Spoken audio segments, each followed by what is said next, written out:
les marchés financiers avec IG Markets, CFD Trading. Bonjour, c'est Gilles du site boursicoté.com. Voici l'analyse technique du CAC 40 pour la journée du jeudi 12 avril 2012. Avec aujourd'hui donc une bien belle séance de hausse, puisque après une ouverture donc haussière à 3248,22, nous avons marqué un plus bas à 3209,83, un plus haut à 3277,99 avant de terminer en clôture à 3269,79. Le CAC 40 gagne 0,99% sur cette séance, pour ne pas dire 1%, et en progressant donc de plus de 32 points par rapport au cours de clôture de la veille. Donc nous sommes effectivement dans une séance qui, nous allons le voir, représente un potentiel rebond technique, puisque nous avons ici un départ qui pourrait être intéressant à jouer. Au niveau du RSI, donc on rebondit sur la zone de survente comme je vous l'ai montré hier. Au niveau du stochastique, on est survendu, donc on n'a pas pour l'instant de signal cohérent sur cet indicateur.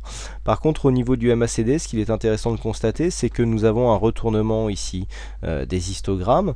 Donc nous repassons ici, suite à cette forte dynamique baissière, dans une phase où les histogrammes reviennent en position, je dirais en évolution positive, hein, c'est ce que nous indique cet histogramme vert. Et ce que l'on peut constater, c'est que par rapport à cette amplitude, on a tendance de dire en général que, enfin j'ai tendance à dire que plus l'amplitude constatée sera large au niveau du MACD, plus le retournement sera dynamique et intéressant à jouer. Donc vous voyez qu'ici, par rapport à ce que nous avions précédemment, hein, nous avons ici une configuration assez similaire en ce qui concerne le MACD, et nous avions eu un rebond qui avait été assez violent.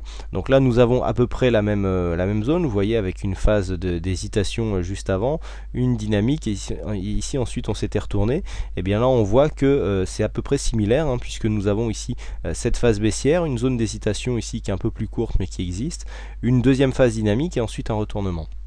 Donc du point de vue de cet indicateur, on voit que le signal de retournement ici est largement jouable, hein. Nous étions dans une position similaire donc le 25 novembre, et si on revient sur la cotation, eh bien nous pouvons constater que le 25 novembre effectivement nous étions sur une bougie de retournement. Vous voyez, on avait eu cette phase baissière ici, on va essayer de rapprocher un petit peu pour voir un petit peu ce qui s'était passé. Voilà, on avait une phase baissière, ici une bougie qui marquait le retournement, hein. Vous voyez, l'histogramme est ici, et ensuite boum, on était reparti ici sur un joli rebond technique.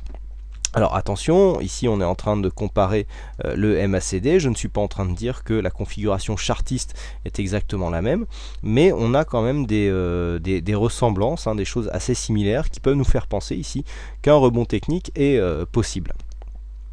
Du point de vue des volumes, nous avons aussi des informations assez intéressantes, puisque j'attirais votre attention hier sur le fait que nous avions des volumes ici qui étaient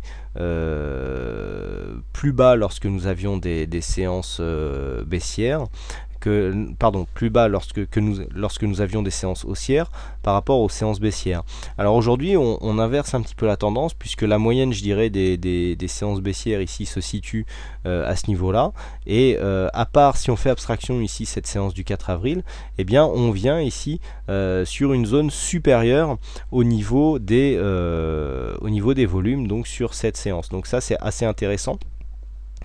Ça nous montre que nous avons un regain d'acheteurs qui reviennent sur le marché, qui ont fait monter les cours, et donc eh bien potentiellement si beaucoup d'investisseurs sont rentrés à l'achat, eh bien ça nous montre que le retournement, donc dont les premiers signes sont apparus sur les graphes, eh bien pourrait déboucher sur un réel mouvement qui pourrait donc avoir une bonne dynamique.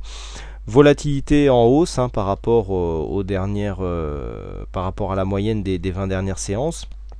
Donc on est tout à fait dans l'optique ici d'une possibilité de rebond technique qui serait confirmé en cas de dépassement à la hausse des 3290 points, puisqu'il va absolument maintenant falloir confirmer donc cette possibilité de retournement par une dynamique haussière. Vous voyez ici on a une zone, on est presque dans un îlot de renversement, mais on n'a pas de gap, hein, donc ça ne sera pas réellement un îlot, mais on est presque ici dans une accélération, ici phase de congestion.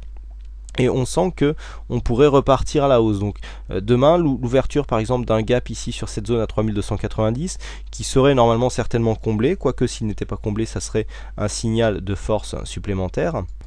Eh bien, nous donnerait un signal donc de rebond technique qui pourrait nous emmener donc dans un premier temps sur la zone ici des 3360-75 points qui constituera la première zone test d'un possible rebond technique. Hein. Si nous traçons, alors une chose aussi qui est très intéressante à faire, c'est sur des mouvements directs comme ça, tracer un Fibonacci. Ce que nous pouvons constater, c'est que le Fibonacci, donc le 23,6, a joué déjà en tant que résistance hier, mais bon, on a imprimé ce plus bas hier, donc il était moins significatif. Par contre, cette zone, vous voyez, a bien ici fait office de support, et aujourd'hui on vient attaquer cette zone des 23,6. Donc pour ceux qui connaissent mes analyses depuis maintenant quelques temps, vous savez que je considère que lorsque l'on dépasse ici ce 23,6, eh bien il y a signal de consolidation. Donc sur ce mouvement ici direct, eh bien on peut considérer que eh bien le mouvement pourrait repartir à la hausse. Alors on a un premier objectif ici au 38,2, et vous voyez que la zone que je vous ai définie, hein, qui je considère comme une zone clé, eh bien correspond peu ou prou à la zone ici des 61,8, puisque nous avons le 61,8 qui se situe à 3370,9, hein, et je vous ai donné une zone de test donc entre 3360 et 3375 points. Donc bon, tout se rejoint je dirais sur cette zone de cotation. Donc ici une cassure de cette zone eh bien, pourrait nous emmener ici assez rapidement sur cette zone des 3360-75 points. Donc voilà ce que l'on peut dire. Alors au niveau du rebond, donc en cas de cassure ici 3290, on repasse dans un flux haussier sous cette zone, et donc tant que l'on ne vient pas casser durablement la zone des 3205 hein, qui correspondent ici au plus bas de la séance d'hier, on serait dans une phase de neutralité. Donc on digérerait ici la baisse qui a été très dynamique ici sur ces 4 séances, et donc on viendrait consolider à l'horizontale. Par contre une baisse donc qui casserait les 3205 eh bien nous donnerait un signal de continuité baissière.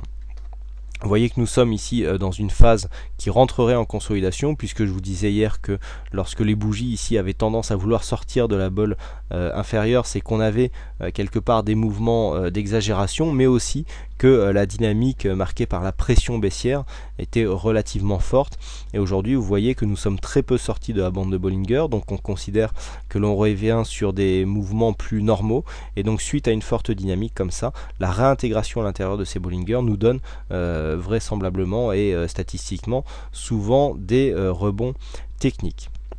Voilà donc ce qu'il faut savoir sur cette analyse du jour. Donc aujourd'hui c'est Titi 974 qui a gagné au jeu du fixing, un bon air le bon air de la réunion qui a soufflé aujourd'hui sur le jeu du fixing. Et puis quant à moi, il ne me reste plus qu'à vous souhaiter à toutes et à tous une bonne soirée, bonne chance dans votre aide, et je vous donne rendez-vous dès demain pour de prochaines analyses techniques en vidéo. Bonsoir à tous.